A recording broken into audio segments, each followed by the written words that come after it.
download page, and here you can see download WordPress 3.8, and it will download your copy of WordPress. I have already downloaded my copy, so I am not going to download it again. To install WordPress on your computer, you will need an Apache server. For our case, we'll use XAMPP for Windows.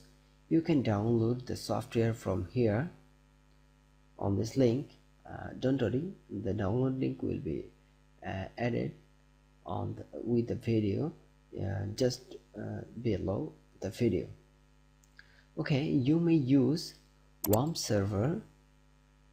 WAMP, this is another alternative for XAMPP. You can use WAMP for this purpose too. So let's get started. Okay, my copy of WordPress is on my desktop, and here it is, and just and this is a zip copy, so I'll need to unzip. Just right click on the file, then I am going to unzip it. Here it's unzipped, and this is WordPress 3. WordPress, the folder is called WordPress, and all the WordPress downloaded WordPress files are here. I'm going to copy this folder to my XAMPP folder directory. I have already installed XAMPP on my computer, and this is located inside the local disk C, and here it is XAMPP. Inside the XAMPP folder, I will go to htdocs, and inside the htdocs folder I'm going to paste the folder called WordPress. So I pasted it here, and this is our copy of WordPress. Now this htdocs folder is equivalent to localhost, and as this folder is WordPress, then our installation folder URL will be localhost/WordPress. So let's get started. I will start my Apache server. So I am going to XAMPP control panel and then start our Apache server, and for database we'll use MySQL. So I'm activating it too. Okay, close it.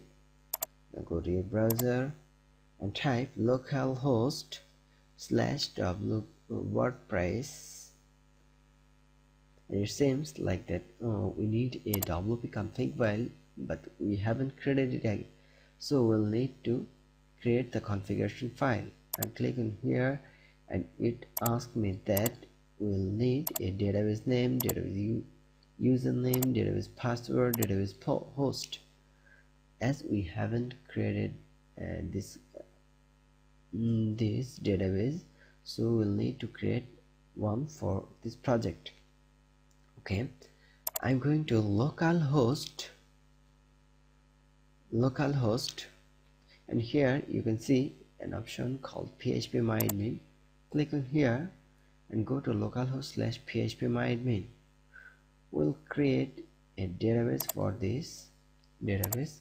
We'll name it called WordPress.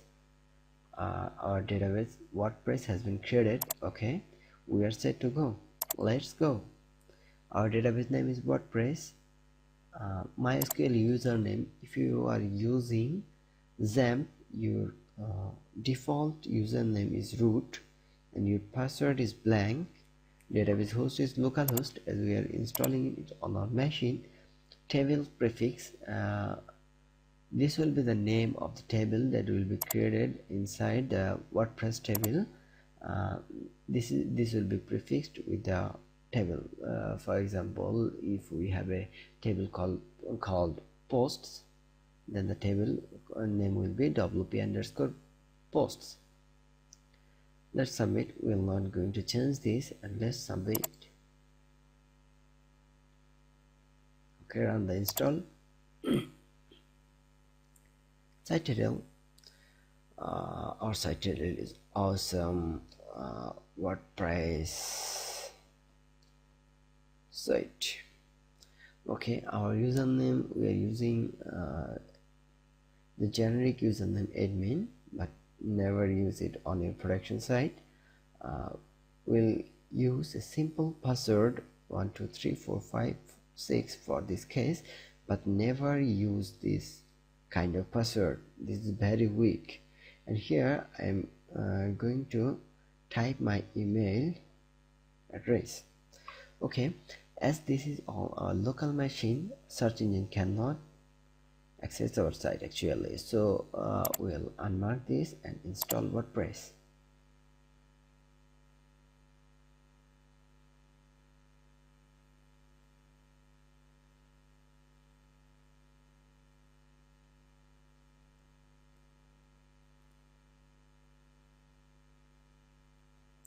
It is taking some time to install WordPress. Oh, we are done, success. Then login. Okay, our username is admin and our password is 1 2 3 4 5 6, and I am going to log in.